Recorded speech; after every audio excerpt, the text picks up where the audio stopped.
నమస్తే, welcome to DY news. నేను KV. ముందుగా హెడ్లైన్స్. ఇసుకబావిగూడెంలో నల్లమూత సిద్ధార్థ ఇంటింటి ప్రచారం. 10 ఏళ్ల అభివృద్ధి చూసి ఓటెయ్యండి నవీన్ రెడ్డి. గత 10 సంవత్సరాల్లో చేసిన అభివృద్ధి తప్ప 2 ఏళ్లలో కాంగ్రెస్ ప్రభుత్వం చేసింది ఏమీ లేదని ఇంకో నాయకుడు నల్లమూత సిద్ధార్థ అన్నారు.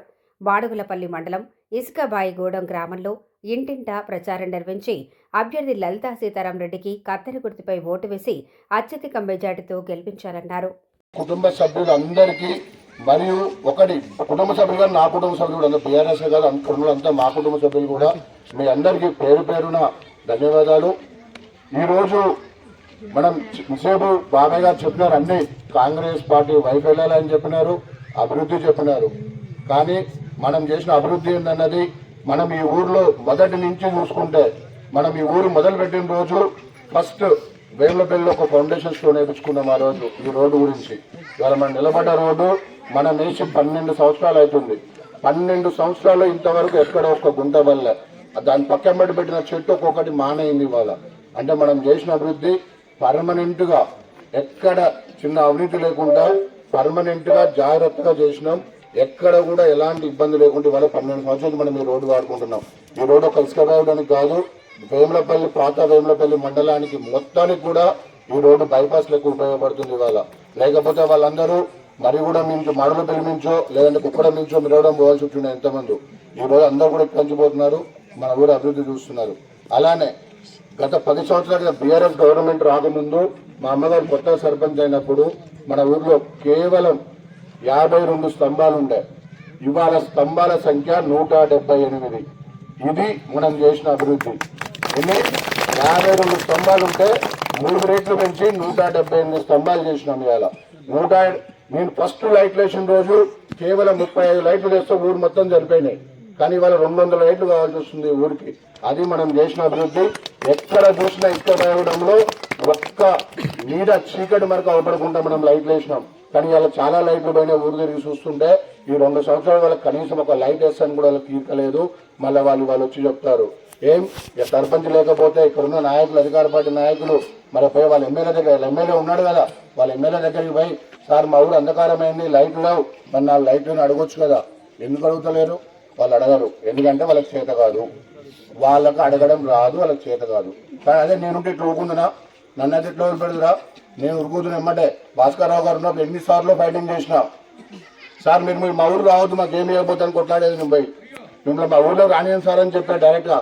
అధికార పార్టీలో ఉండి నేను భాస్కర్రావు గారు ప్రతిపక్షంగా పనిచేసుకొని సార్ మాకు 2 సీసీ రోడ్లు నాకు ఇవ్వకపోతే మిమ్మల్ని మా ఊరు రాని బెదిరించేది నేను.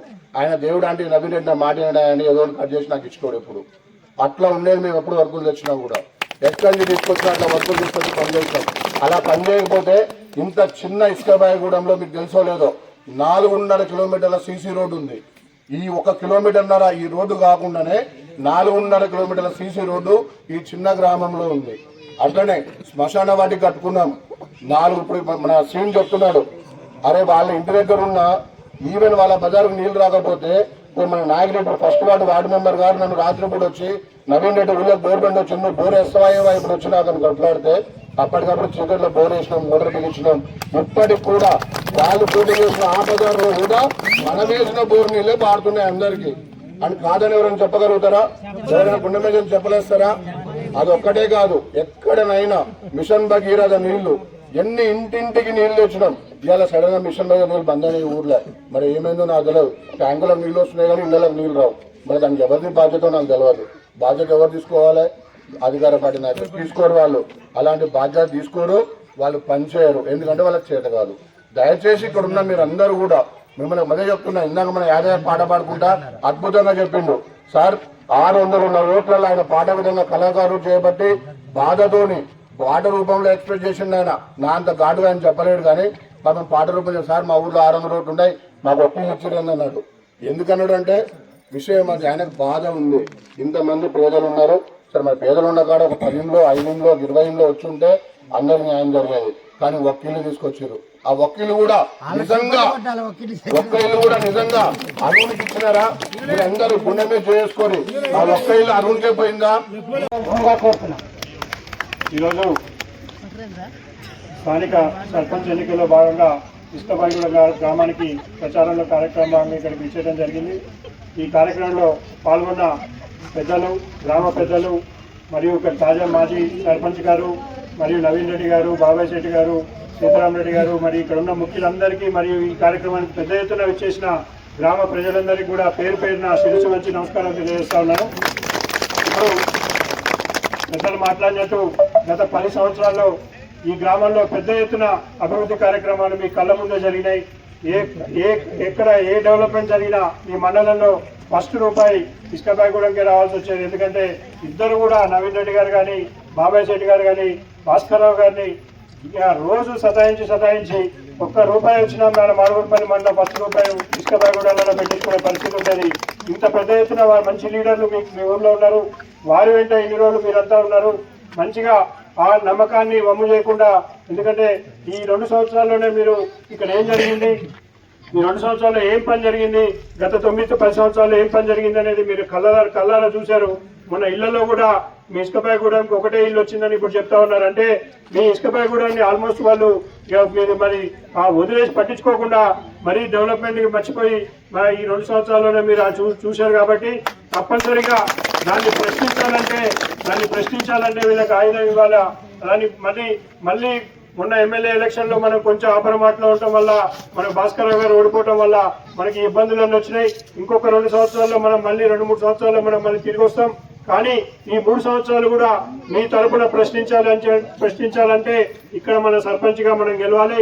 కాబట్టి ఇన్ని సంవత్సరాలు మీరు ఎట్లయితే ఎన్నంటూ ఉన్నారో ఈ ఎలక్షన్లో కూడా మీరు మనం నవీన్ రెడ్డి గారికి, బాబాయ్ శెట్టి గారికి, ఇక్కడ పెద్దలందరికీ కూడా వెన్నంటే ఉండి ఇక్కడ లలితా సీతారామరెడ్డి గారిని ఈ కత్తెర గుర్తు మీద ఓటేసి భారీ మెజార్టీతో గెలిపిస్తే తప్పనిసరిగా మీకోసం పోరాడటానికి, సహాయశక్తుల కృషి చేయడానికి, మీకు ఏ ప్రభుత్వ పథకాలు మీకు రాకపోయినా కానీ మీ తరపున కొట్లాడటానికి వాళ్ళు ముందు వరుసలో మీకోసం ఉంటారు. కాబట్టి మీరంతా కూడా వారికి కత్తెర గుర్తు మీద ఓటేసి, మరియు వార్డు మెంబర్లు కూడా ఒక సర్పంచ్ గెలవటం కాదు, ముఖ్యంగా ప్రతి వార్డులో కూడా ఆ వార్డుకున్న గుర్తును కూడా మీరు ఒక్కసారి గుర్తుంచుకొని మన తరపున బీఆర్ఎస్ పార్టీ బలపరిచిన అభ్యర్థులందరినీ కూడా గెలిపించాలని చెప్పి మీ అందరికీ పేరు పేరున అభ్యర్థిస్తూ నాకు ఈ అవకాశాన్ని ఇచ్చినందుకు, ఇంత పెద్ద ఎత్తున ఈ ర్యాలీలో పాల్గొని మీరు ఆల్మోస్ట్ మనకున్న రిపోర్టు ప్రకారం మన నియోజకవర్గం మొత్తంలోనే ఇసుకబాయిగూడెంలో భారీ మెజార్టీతో మనం గెలవబోతున్నాం.